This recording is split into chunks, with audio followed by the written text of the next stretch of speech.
कर्मफलदाता श्री शनिदेव महाराज. पुराणातील एक गोष्ट आहे. खूप वर्षापूर्वी एका राजाने त्याच्या राज्यामध्ये अन्नदानाचा कार्यक्रम ठेवला होता. त्यामध्ये साधू संतांना, ब्राह्मणांना त्यांनी प्रसादासाठी, महाप्रसादासाठी बोलवलं होतं. आणि त्या अन्नदानाचा स्वयंपाक चालू असताना तिकडे काय झालं, तेव्हा आचारी स्वयंपाक करत होते, तर वरनं एक घार सापाला घेऊन चालली होती तिच्या शिकाराला. तर तिच्या पायातून तो साप पडतो आणि नेमका खिरीत पडतो. आणि ती खिरीचा जो प्रसाद असतो तो ते सगळे ब्राह्मण, साधू संत ग्रहण करतात. आणि त्यामुळे काय होतं, त्या ब्राह्मणांचा मृत्यू होतो. त्यामुळे ते ब्राह्मण त्या राजाला श्राप देतात. हे राजा, तुझ्यामुळे आज जी ब्रह्महत्या झाली, हे ब्रह्महत्येचे पातक तुझ्या माती लागलेलं आहे, त्यामुळे तुझा नाश सुद्धा असा वाईट होणार.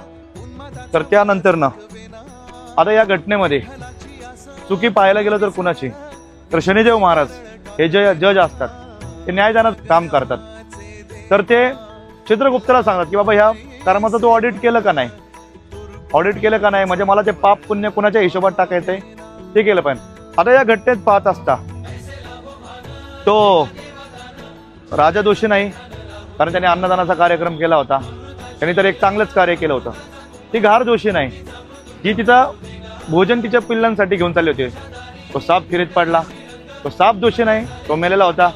विष ह्याचा नैसर्गिक गुणधर्मच आहे. तो आचारी दोषी नाही, त्याने तर खीर बनवली होती, पण त्याला माहितीच नव्हतं की असं पुढे काही घटना घडेल. मग हे पाप कुणाच्या भाग्यामध्ये टाकायचा, तर हा मोठा प्रश्न पडला. पण चित्रगुप्ताने यमदूतांना या कार्याचं ऑडिट करण्यासाठी पाठवलं. यमदूत सगळे राज्यात फिरत होते की बाबा या पापाचं क्रेडिट कुणाला जायचं, या पापाचं क्रेडिट कुणाला जायचं, हे पाप कुणाच्या हिशोबाला केलं. तर काही दिवसांनी राजा परत अन्नदानाचा कार्यक्रम ठेवतो. आणि त्यावेळेस अनेक असे साधू संत चालले असतात त्या अन्नदानाच्या कार्यक्रमासाठी.